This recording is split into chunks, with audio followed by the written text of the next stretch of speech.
Merkuryo. Hindi lang ito simpleng planetang pinakamalapit sa araw.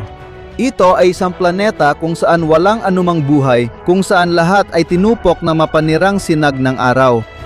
Pero may iba pa kaming maikukuwento tungkol sa unang planeta sa solar system.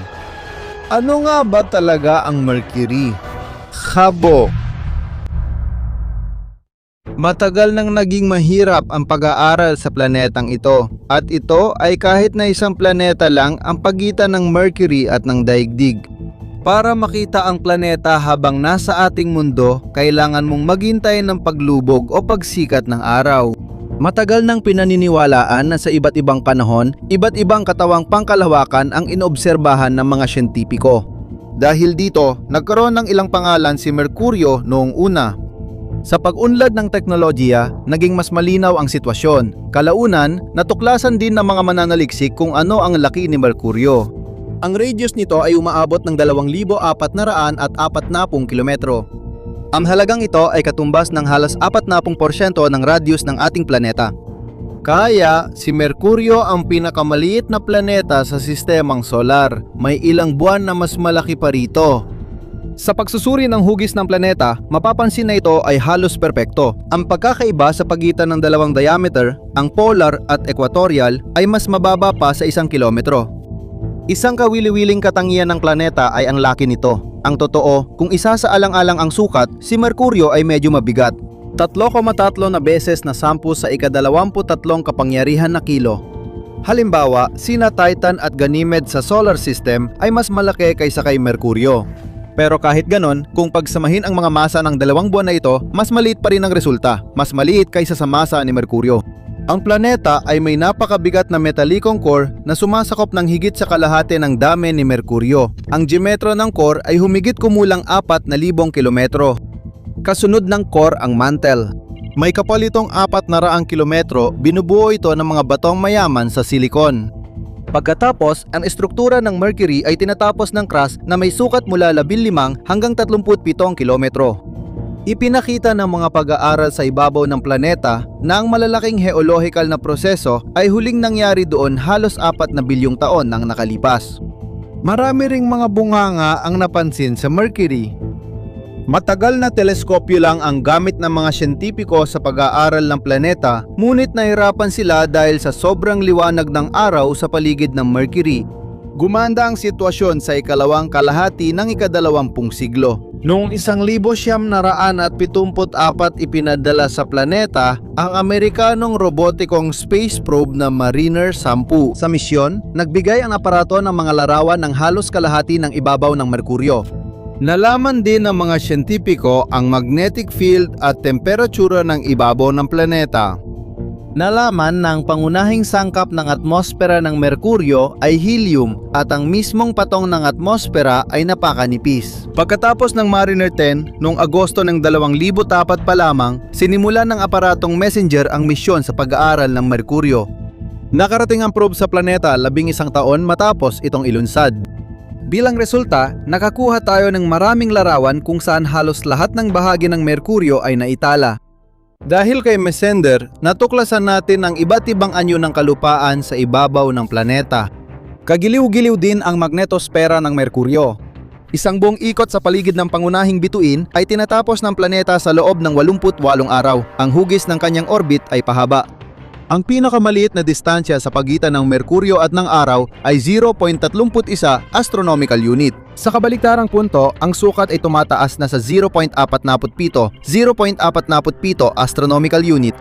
Kapag pinakamalapit ang Merkuryo sa araw, minsan isang bahagi nito ang nakaharap, minsan naman ang kabila. Ang mga lugar na ito ay tinatawag na maiinit na meridyano dahil sila ang tumatanggap ng pinakamaraming sikat ng araw. Sa mainit na meridyano, may kakaibang lugar na tinatawag na kapatagan ng init. Hindi ito tinawag ng ganoon ng basta dahil ito ang pinakamainit na bahagi ng planeta. Doon, ang temperatura ng ibabaw ay nasa 427 degrees Celsius. Sa totoo lang, ang kapatagan ng init ay isang napakalaking impact crater na sumasakop ng halos 2 Mercury. Mga 4 na bilyong taon na ang nakaraan, isang malaking asteroid ang tumama sa planeta. Dahil sa banggaan, na-deform ang isang bahagi ng Mercury noong ito'y batang protoplaneta pa lang. Ang krusta noon ay halos kakapirmi pa lang at dahil sa banggaan, napakaraming nagbabagang lava ang lumabas palabas. At ngayon sa ibabaw ng Mercury, makikita natin ang isang maliwanag na batik na malinaw na naiiba sa paligid nito. Ganito nabuo ang kapatagan ng init. Sa loob ng anyong lupang ito, maraming mga bunganga. Sa gitna ng kapatagan ng init, matatagpuan ang sistemang panteon ng mga guhit.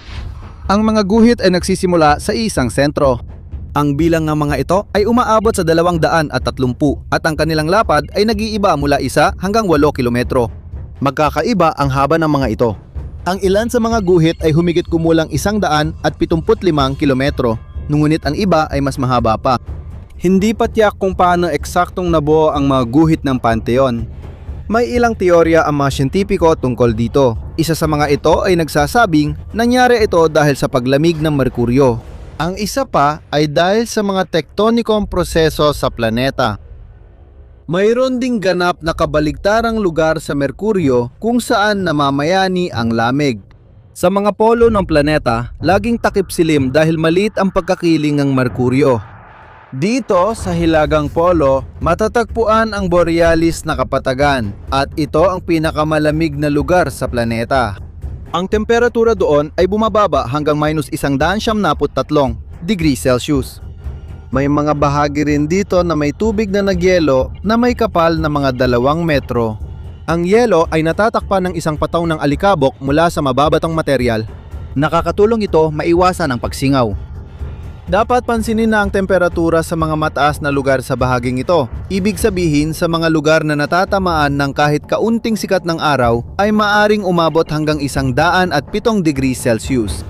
Kahit na magkatabi ang ilang mga lugar, maaaring manatili ang malaking pagkakaiba ng temperatura sa pagitan nila. Kung tutungo ka sa timog na bahagi, matatagpuan mo ang singsing na impact crater na Rachmaninov, isa sa pinakamalalaki sa planeta. Tinatayang 1 bilyong taon ang edad ng bagay at may diametrong 270 kilometro. Malaki ang posibilidad na nabuo ang bungangang Rachmaninov dahil sa aktibidad ng bulkan dahil ang mga bato rito, hindi tulad ng ibang bahagi ng planeta, ay may mapulang kulay. Natagpuan din sa bunganga ang mga bakas ng tumigas na daloy ng lava. Sa bungangang Rachmaninov, matatagpuan din ang pinakamababang punto sa Mercury. Ang halaga nito ay -5,380 metro kumpara sa karaniwang antas. Mas timog pa, makikita ang malaking baku-bakong bangin na Enterprise. May haba ito na higit sa 800 kilometro. Ang bangin ay mula Hilagang Silangan hanggang Timog Kanluran. Ang Enterprise ang pinakamalaking bangin sa Merkuryo. Pinaniniwalaan na ang dahilan ng pagbuo ng ganitong anyong lupa ay ang pagbaba ng temperatura sa loob ng Merkuryo. Habang nagaganap ang proseso ng paglamig, bahagyang lumiit ang planeta, kaya't nabuo ang mga kulubot sa ibabaw nito. Mga 50 Enterprise ang maaring ilagay sa loob ng lugar ng crater na Rembrandt, ang pinakamalaki sa Merkuryo. Ang diametro ng formasyong ito ay umaabot ng 716 kilometro. Sa loob ng bunganga ay maraming maliliit na bagay. Sa ilalim ng bunganga ni Rembrandt, nakita nila ang mga bitap na kapag pinagsama ay parang sapot ng gagamba. May mga hanay ng bundok mula gitna hanggang palabas na singsing na may habang 180 kilometro. Ang datos ukol sa mga anyong lupa sa bunganga ay napapadali sa pag-aaral ng mga proseso sa loob ng Mercury. Sa maraming taon, marami tayong nalaman tungkol sa Mercury at sa mga bagay sa ibabaw nito. Gayunpaman, hindi pa natin ito ganap na natatapos at marami pang mga tanong ang nananatiling walang kasagutan. Iyan ang dahilan kaya may isa pang malaking misyon na naghihintay kay Mercury. Ang otomatikong istasyon ng pananaliksik na Bepi Colombo na binuo ng European Space Agency at ng Japanese Aerospace Exploration Agency ay papunta na ngayon sa Mercury. Dahil sa misyong ito, madaragdagan pa natin ang ating kaalaman tungkol sa mga anyong lupa ng planeta, sa atmosfera, magnetosfera at sa mga solar wind. Inasahan na makakapasok sa orbit ng Mercury si Bepi Colombo sa taong 2025. Sa ngayon, hindi pa kaya ng teknolohiya gumawa ng aparatang direktang pupunta sa ibabaw ng planeta dahil ang Mercury ay talagang napakahirap na lugar. Gayunpaman, ilang ulit nang pinatunayan ng agham pangkalawakan na walang imposible rito. At tiyak na sa paglipas ng panahon ay uusad tayo sa usaping ito. Sigurado akong minsan man na ring naisip kung ano ang nasa labas ng universo. Ano kaya ang maaring maging anyo nito? Interesado rin dito ang mga siyentipiko na matagal nang sinusubukang tuklasin ang likas na katanghian ng kalawakan. Narito ang mahalagang tanong, maaari ba nating sabihing walang hanggan ang universo? O may lugar ba na maaari nating ituring na hangganan nito? Kung hindi naman ito walang hanggan, ano kaya ang anyo nito? Pagtuunan muna natin ng pansin ang huling tanong tungkol sa inaakalang anyo ng universo. Malamang na ang pinakahalatang option para sa iyo ay isang globo dahil karaniwan sa universo ang mga bagay na hugis globo. Posible rin bang ganun mismo ang itsura nito? Ang bahaging iyon ng universo na kaya nating makita ay maaaring bahagyang kahawig ng isang globo kung saan ang ating planeta ay nasa gitna. Ngunit hindi ito ang totoong kalagayan dahil nakikita lang natin ang mga bahagi ng universo na ang liwanag ay umabot na sa daigdig. Ang liwanag mula sa ibang bagay ay bumibiyahe pa rin, kaya hindi natin sila nakikita. Sa ganitong kaso, ang radius na nakikitang universo ay aabot ng humigit kumulang 13 bilyon at 800 milyong liwanag taon. Dahil 13 bilyon at 800 milyong taon na ang lumipas mula noong malaking pagsabog. Sa mismong ganoong kahabang panahon, ang liwanag mula sa nakikitang universo ay dumating sa daigdig. Hindi rin ganoon kadali ang lahat. At ang radius ay mas malaki talaga. Nakakaroon ng paglawak ng universo. May ilang mga bagay na unti-unting lumalayo mula sa ating planeta, kaya ang diameter ng nakikitang bahagi ay magiging mga 73 bilyong light years. Ipinapakita nitong may iba pa sa labas ng nakikitang universo. Ibig sabihin, mahirap talaga malaman ang tunay na hugis ng kalawakan. Dahil sa pangkalahatang teorya ng relativity, napagpasyahan ng mga siyentipiko na posibleng may pagbaluktot sa espasyo-oras dahil sa masa. Ang pagbaluktot ng espasyo ay nangyayari sa paligid ng iba't ibang mga bagay sa kalawakan, kaya't ang mga orbita ng ibang malalapit na bagay ay maaaring mabaluktot din. Ang pagbaluktot ng malalawak na bahagi ng espasyo ay nangyayari dahil sa enerhiya ng universo at masa ng materya. Kahit na maraming iba't ibang bagay sa universo, sa pangkalahatan ay nakikita natin ito bilang isang homogeneous na espasyo. Dahil dito, dapat ay mayroong isang karaniwang kurbada. Ang mga salik na maaari ring makaapekto sa hugis ng universo ay ang lakas ng grabidad at ang paglawak ng espasyo. Parang naglalaban ang mga puwersang ito laban sa isa't isa. Isang puwersa ng grabidad ang pumipisil sa universo habang ang isa ay kabaligtaran. Palawakin. Kung aling puwersa ang mananaig, iyon ang magtatakda ng hugis ng universo. Para matukoy ang bilis ng paglawak, ginagamit ang Hubble constant. Ayon sa pinakabagong kalkulasyon noong 2022, umabot ito ng 73 kilometro kada segundo bawat megaparsec dagdag bawas isa. Ang lakas ng grabidad ay tinutukoy ng dami ng enerhiya at materya sa kalawakan. Gayunpaman, hindi natin alam kung ano ang mga sukat ng universo, kaya hindi rin natin alam kung ano ang magiging mga datos na ito. Upang malaman kung anong hugis ng universo at kung ano ang kurbada ng kalawakan, tinukoy ang halaga ng critical na densidad. Ang critical na densidad ay kumakatawan sa karaniwang halaga ng densidad ng enerhiya at materya sa universo. Maaring magdulot ang sukat na ito ng balanse sa pagitan ng grabitasyon at paglawak ng universo. Wala sa mga puwersa ang mangibabaw sa isa't isa sa ganitong kaso. Kung ikukumpara natin ang dalawang densidad, ang critical at ang actual, magkakaroon tayo ng pagkakataon na malaman kung anong hugis ng universo at kung paano ito maaring umunlad sa hinaharap. Dapat pansinin na ayon sa pangkalahatang teorya ng relatibidad mula sa pananaw ng geometry para sa kalawakan, sabihin na nating may tatlong anyo na posible. Mahalagang tandaan, kung ang kritikal na densidad ay mas mataas kaysa sa aktwal, ang paglawak ng universo ay magpapatuloy ng tuloy-tuloy at hindi sapat ang puwersa ng grabidad para mapigilan ang prosesong ito. Sa kasong ito, sobrang kurbado ang universo. Ang ganitong espasyo ay tinatawag na bukas na universo na may negatibong kurbada. Kung kabaliktaran naman ang sitwasyon, ibig sabihin ang aktwal na densidad ay hihigit sa critical, titigil ang proseso ng paglawak pagkalipas ng ilang panahon at magsisimula ang kabaliktarang kilos dahil sa nanghingibabaw na puwersa ng grabidad. Mangyayari, masasabi nating ang kabaligtarang Big Bang. Sa kasong ito, magiging parang globo ang anyo ng universo. Ito ay isang saradong universo na may positibong kurbada.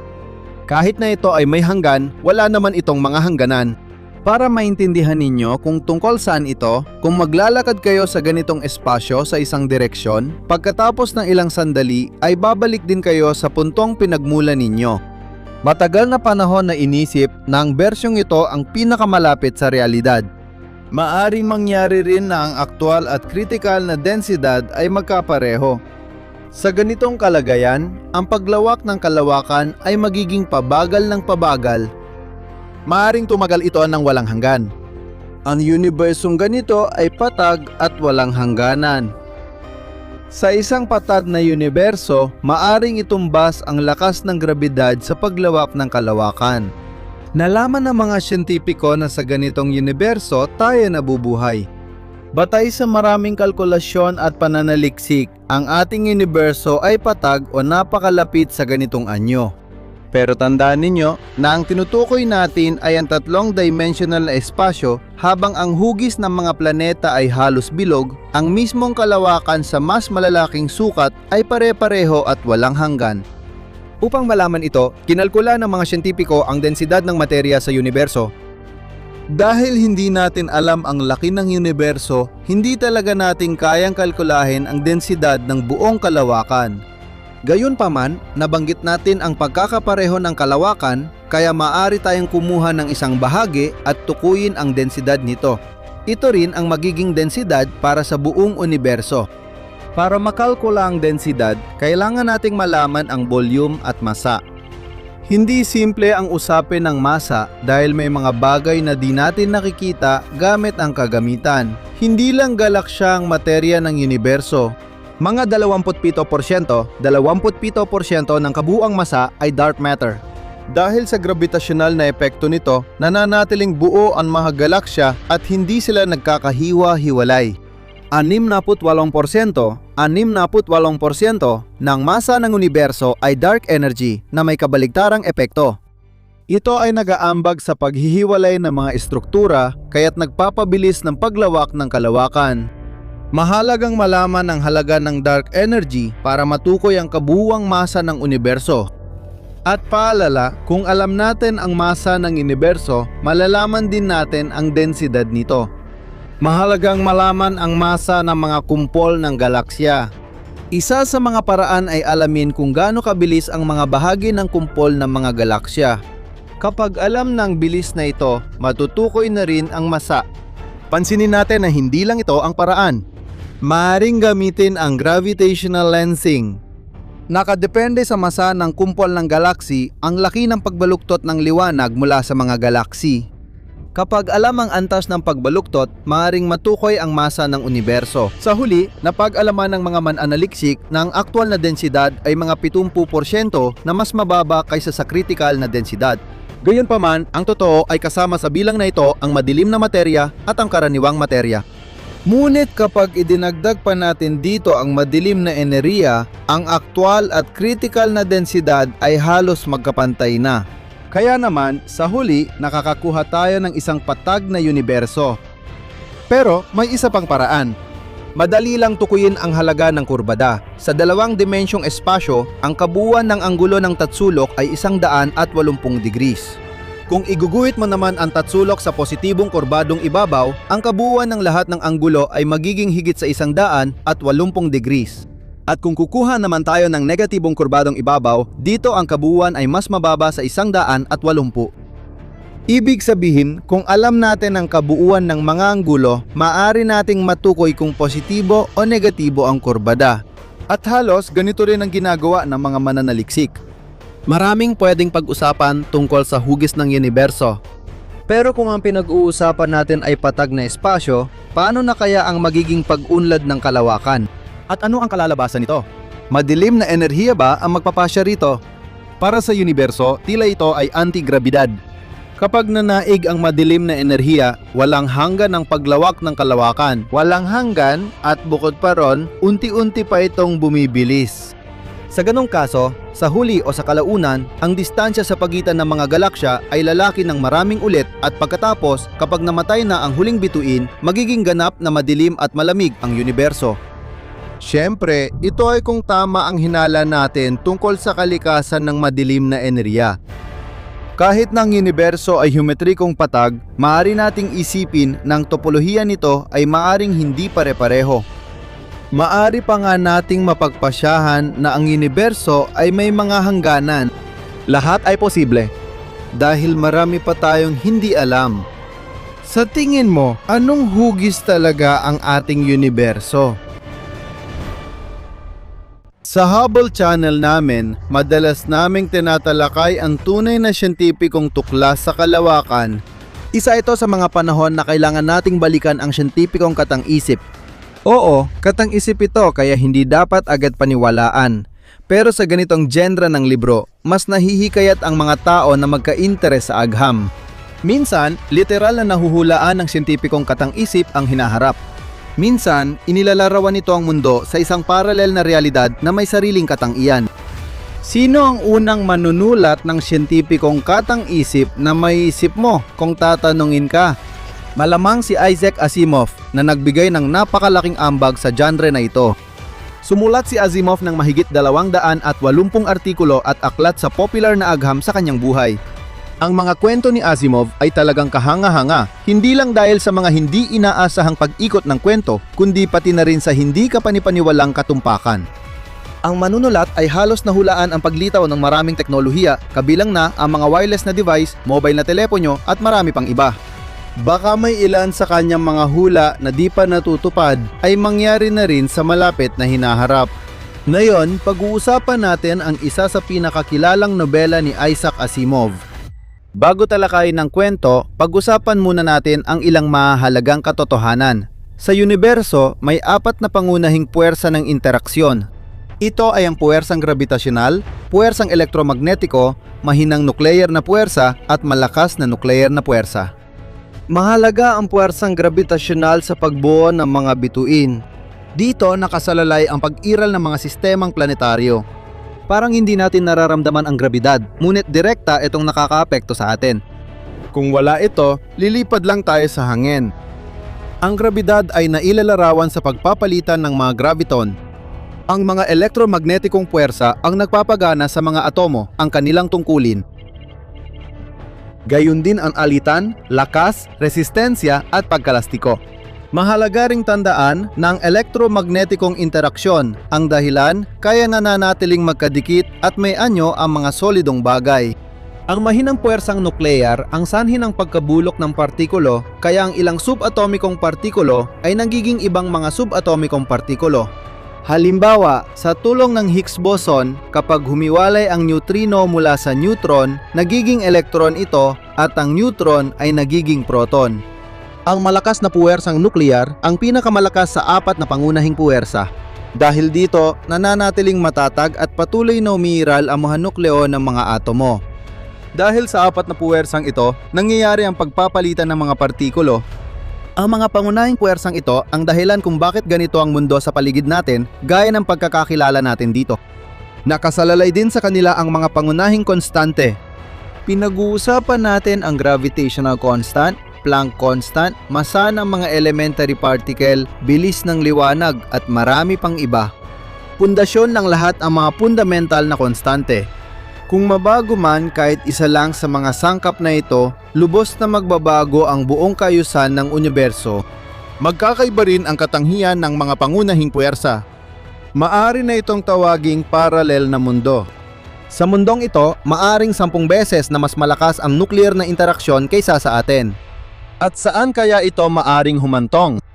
Kawili-wiling tanong. Para masagot ito, maaari nating tingnan kung paano ito ipinaliwanag sa atin ni Isaac Asimov.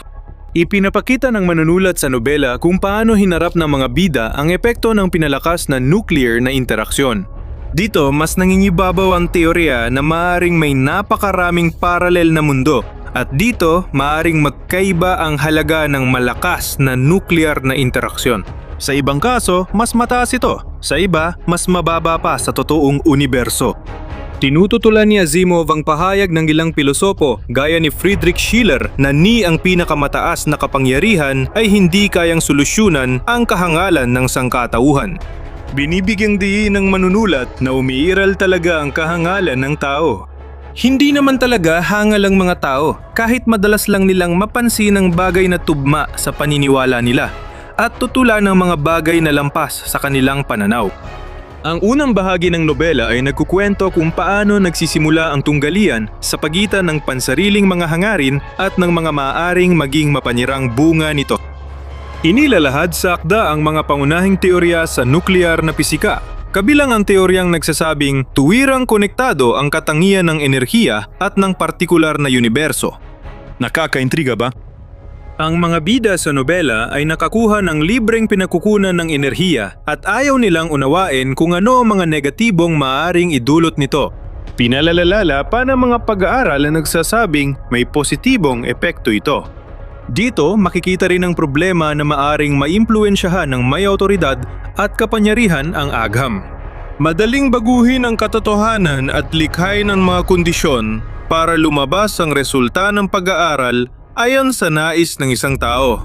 Dahil dito, nagkaroon ng pagkakataon ng mga tao sa paralel na universo ng nobela na magpalitan ng materya sa iba pang universo. Tinawag ito ni Asimov na interuniversal na elektronikong bomba. Ngunit sa ganitong proseso, lumalakas ang nuclear na interaksyon kaya nagkakaroon ng banta ng pagsabog ng araw sa ating universo. Sa paralel na universo, positibo ito dahil nagsisilbing walang katapusang pinagkukunan ng enerhiya. Kakaiba rin ang mga nilalang na naninirahan doon. Emosyonal, rasyonal at pistun. Ang emosyonal ay kadalasang iniugnay sa babae at ang rasyonal sa lalaki. Sa mga emosyonal, laging prioridad ang emosyon at hindi gaanong pinahahalagahan ang kakayahang intelektual. Isa sa mga bidang babae ay nakaranas ng panghuhusga dahil sa kanyang talino at pagiging mausisa. Talakayan din natin ang ikatlong bahagi ng nobela. Doon ikinukuwento ang mga nangyayari sa buwan. Ipinapakita ni Asimov ang pag-ayaw ng mga taga-buwan sa mga taga-daigdig, ang kanilang kayabangan, hangaring kalayaan at artipisyal na pagkain. Malamang naisipakita ng mayakda kung paano magiging hitsura ng ating buhay kapag patuloy pang umunlad ang teknolohiya. Sa buwan, binalak ng mga bida ng nobela na maglagay ng espesyal na aparato para pahinain ang mapanirang epekto ng bomba sa universo. Dynamic at puno ng pangyayari ang nobela ni Isaac Asimov. Siguradong hindi ka mababagot. Kasabay nito, makakakuha ka ng sapat na siyentipikong pagninilay na magpapaisip sa'yo tungkol sa mga universo, pati na paralel na universo. Kung hindi mo mahilig sa pisika noon, makakatulong sa'yo ang nobelang Ang Mga Diyos Mismo ni Asimov at iba pa niyang akda para magustuhan ang agham na ito. Kasama rin dito ang pagninilay sa mga pagkakamali ng sangkatauhan at kawalang amin sa mga ito. Tungkol din ito sa sikolohiya ng pag-unawa ng tao at iba pa. Ganito ang kinalabasan, isang kawili-wiling halo ng sikolohiya at agham. May makikita kang interesante sa nobelang ito. At tiyak na dapat nating pag-isipan kung posible bang umiral ang mga paralel na mundo na may ganap na magkasalungat mga pangunahing pisikal na konstante. Maraming inilalarawan sa siyensyang piksyon ang naging totoo, kaya baka ganito rin dito. At ang aklat ni Asimov ay magsilbing gabay sa mga siyentipiko sa paglutas ng isyung ito. Sa tingin mo, malalaman ba natin balang araw ang tungkol sa paralel na universo? At magiging katulad kaya sila ng inilarawan ni Asimov? Kahanga-hanga ang mga kakayahan ng sangkatauhan, pinapatunayang walang imposible sa kanila. Kahanga-hanga ring malaman na sa ilalim ng karagatan at labas ng atmosfera ng daigdig ay gagawa tayo ng espesyal na kagamitang panaliksik. Kung kulang na ang espasyo sa planeta, kaya nating gumawa ng artipisyal na isla. Ano ang magagawa natin kung dumating ang panahon na sobrang dami na ng populasyon at masikip na tayo sa daigdig? Siyempre, pwede tayong maghanap ng mga planetang may kondisyon para sa buhay sa ibang galaksya na siyang pinakahalatang opsyon. Paano kung tayo mismo ang gumawa ng sarili nating mga planeta sa habitable zone ng sistema natin? Maaring mukhang sobrang katang-isip ito para sa inyo, pero may masasabi ang agam tungkol dito. Ano kaya ang magiging itsura ng isang sistema na may napakaraming planeta? Ilang mga bagay kayang-kayang magkasya dito? Posible kaya na higit sa isang planeta ang nasa iisang orbit? At posible kaya na lahat ng bahagi ng ganitong sistema ay umiikot sa iisang bituin? Bago natin talakayin ang perpektong sistemang may maraming planeta, pag-usapan muna natin ang kasalukuyang kalagayan ng sistemang solar. Habang alam natin na napakaraming planeta na nasa labas ng sistemang solar, na yon ay mga 5,000 na sila, sa mismong sistemang solar ay may walang planeta lamang. Dapat nating tandaan na ang ating sistema ang may pinakamaraming planeta. Alam natin ang tungkol sa sistemang TRAPPIST-1 na may 7 planeta at ang record ng sistemang solar ay hinahati ng Kepler-Siyam-Napu na mayroon ding 8 planeta. May magkaparehong katangian din ang dalawang sistema. Ang mas mabibigat na planeta ay mas malayo sa pangunahing bituin, habang ang mas maliliit ay mas malapit. Ang mga pangunahing bituin ay kahawig ng araw. Gayunpaman, may mahalagang pagkakaiba. Sa Kepler-Siyam-Napu, lahat ng planeta ay nasa loob lang ng isang astronomical unit mula sa kanilang bituin. Ibig sabihin, mas malayo pa ang lupa mula sa araw kumpara rito, at ang lupa ay pangatlong planeta pa lang sa 8. Dahil dito, makikita nating mga 10 beses na mas mataas ang densidad sa sistemang Kepler-Siyam-Napu. Ibig sabihin, posible na magkaroon ng sitwasyon kung saan mas maliit ang distansya sa pagitan ng mga planeta kaysa sa solar system. Mahalagang maintindihan kung mayroong sistema saan man sa universo na may higit sa isang planeta sa loob ng habitable zone. Sa ating sistema ng planeta, mayroon tayong daigdig, ang tanging planeta na may pinakamainam na kondisyon para sa buhay. Sa mga unang yugto ng pag-unlad ng sistemang solar, maaaring naging angkop din para sa buhay ang Venus at Mars na malapit sa habitable zone o mismong nasa loob nito. Pwedeng gawing halimbawa ang sistemang TRAPPIST-1. Ang habitable zone nito ay may 3 planeta. Naniniwala ang mga siyentipiko na may mga sistemang may 7 planeta sa habitable zone. Paano naman kung merong ilang planeta sa iisang orbit? Dito, hindi lang tayo limitado sa 2 planeta, maaring mas marami pa sila. Dito, dapat pansinin na ang 2 puntong Lagrange na L4 at L5 ay may mataas na antas ng katatagan. Sa sistema ng Araw at Jupiter, may Trojan asteroid sa Lagrange points. Matatagpuan ng mga ito, halos magkapantay ang layo mula sa Araw at Jupiter. Sa teorya, posibleng mayroong hindi lang Trojan asteroids, kundi pati Trojan na planeta na maaring matatagpuan sa halos kaparehong mga nabanggit na punto. Sa ngayon, wala pang natutuklasang ganitong planeta sa universo. Pinag-usapan natin ang mga planetang maaring natural mabuo sa universo. Pero tayo ay mag-uusap tungkol sa paglika ng mga sistema kung saan ang pinakamataas na posibleng bilang ng mga planeta. Maaari tayong umasa sa gawa ng astropisiko mula sa Bordeaux Observatory, si Sean Raymond. Sa kanyang mga artikulo tungkol sa paksang kailangan natin, ginamit niya ang mga resulta ng totoong pananaliksik kahit na ang kanyang mga gawa ay hindi lisensyado at hindi nailatala sa mga siyentipikong publikasyon. Kukuha tayo roon ng mahalagang impormasyon na kailangan natin. Alam natin na ang densidad ng mga sistemang gaya ng solar system ay maaaring maging 10 beses na mas mataas. Pero ano ang magtatakda ng pinakamataas na densidad? Sa mga susunod na paliwanag, madalas nating gagamitin ang Hill sphere o Hill radius. Ito ang lugar sa paligid ng isang celestial na katawan kung saan nanghingibabaw ang grabitasyon nito. Ibig sabihin, ang espasyong ito ang nagtatakda ng orbita ng mas magagaan na katawan kahit may impluwensya ng mas malaking bagay na iniikutan ng katawan. Ang spera ng Hill ay nasa pagitan ng L1 at L2 na punto ng Lagrange.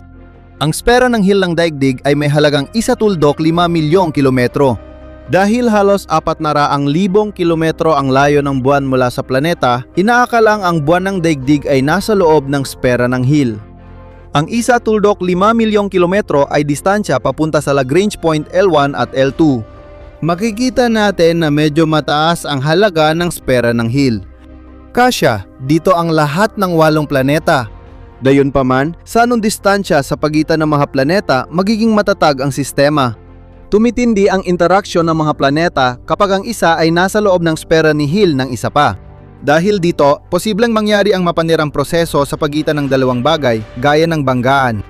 Sa mga artikulo ni Sean Raymond, nabanggit ang pag-aaral na nagsasabing ang distansya sa pagitan ng mga planeta ay dapat katumbas ng 5 hanggang 10 sfera ni Hill. At dito lumilitaw ang tanong, sa teorya, ilang planeta kaya ang maaaring magkasya sa habitable zone ng ating solar system? Dapat tandaan na hindi natin alam ang eksaktong sukat. Ang habitable zone ay umaabot mula 0.75 hanggang 1.37 astronomical units mula sa araw. Si Sean Raymond, isinasalang-alang ang mga kalkulasyong ito ay naghinuha na sa habitable zone ng ating planetary system ay maaari tayong magkasya ng 6 na planeta na maaaring tirahan ng buhay. Anong maaari nating gawin upang madagdagan pa ang bilang ng mga planetang ito? Maganda sana kung mailalagay natin sa iisang orbit ang kahit 2 planeta kung saan ang isa ay matatagpuan sa isa sa mga Lagrange points L4 o L5. Sa ganitong paraan, magiging 12 na ang planeta at matatag pa rin ang sistema. Tuloy tayo. Paano pa natin mapaparami ang bilang? Ayon sa mekanika ng kalangitan at dinamikong astronomiya, na pagpasyahan nasyonal, posibleng mahigit 2 planetang magkapareho ang masa sa isang orbit. Sa kondisyon na ang distansya sa pagitan nila ay pantay at katumbas ng hindi bababa sa 12 radius ng Hill. Maaring umabot sa 7 ang pinakamababang bilang ng planeta sa isang orbit. Sa orbit ng daigdig, pwedeng umabot sa 42 ang mga planeta. Tulad ng naalala natin, maaring may 6 na orbit sa habitable zone ng solar system. Posible bang magkaroon ng ganong karaming planeta sa bawat orbit? Hindi gaanong naapektuhan ng masa ng mga planeta ang layo ng mga orbit. Kaya kung sa 6 na orbit ay naglagay tayo ng 42 planeta sa kabuuan, ay magkakaroon tayo ng 252 na mga planeta na may pinakamainam na kondisyon para sa buhay. Ang layo ng pagitan ng mga orbit ay higit na nakadepende sa isang planeta, lalo na sa planetang may impluensya sa planetang mula sa ibang orbit. Tara, subukan pa nating dagdagan ang bilang ng mga planeta. Kung gagawin na rin lang natin, lubos-lubusin na natin, ika nga, kailangan natin ng retrogradong orbit dito. Sa solar system, sabay-sabay umiikot ang mga planeta sa parehong direksyon. Kung ang distansya sa pagitan ng mga planeta ay medyo maliit, ang mga planeta sa iba't ibang orbit, lalo na dahil sa grabidad, ay nakakaapekto sa isa't isa na nagdudulot ng kawalang stabilidad. Kung matagal magkalapit ang mga planeta, magiging seryoso rin ang epekto nito. Mas mabuting paghiwalayin ang 2 planetang ito para mas kaunti ang oras nilang magkasama. Paano nga ba ito gagawin? Kailangan natin na ang 2 katawan ay gumalaw sa kanilang orbit sa magkaibang direksyon. Ibig sabihin, makakaroon ng retrogradong galaw. Sa ganitong paraan, mababawasan natin ang gravitasyonal na impluensya ng bawat planeta at mapapaliit ang distansya ng mga orbit. Ngayon na mataas na ang pusta, posible ring mabuo ang mga planetang maaring tirhan kahit nasa labas ng sonang maaring tirhan. Ang limitasyon natin ay 1,000 astronomical units ayon sa pag-aaral ni Sean Raymond. Ito ang tamang distansya mula sa pangunahing bituin dahil maliit ang impluensya ng labas sa mga planeta. Sa ganitong paraan, maaari na nating ilagay sa zonang ito ang 57 singsing. Sa bawat isa, may 42 na mga planetang maaring tirhan. Sa kabuuan, nagkakaroon tayo ng 2,374 na mga bagay. Kahit na ang ganitong dami ay tila hindi ka panipaniwala at kakaiba, sa ganitong kaso, hindi pa rin malalampasan ng kabuuang bigat ng lahat ng planeta ang pangunahing bituin. Ang araw pa rin ang mananatiling mga 10 beses na mas mabigat kaysa sa lahat ng mga bagay sa sistema. Oo, sa ngayon, ang ating mga pag-iisip ay katang-isip at purong theoretical. Siyempre, sa ating solar system, hindi talaga maaring mabuo ang ganitong bagay. Sa pagdaan ng panahon, maaari nating matuklasan ng mga sistemang planetaryong tulad ng ating inilalarawan. Sa tingin mo ba, may mga ganitong klaseng mga tuklas na naghihintay sa atin sa hinaharap? At gaano kaya kabilis?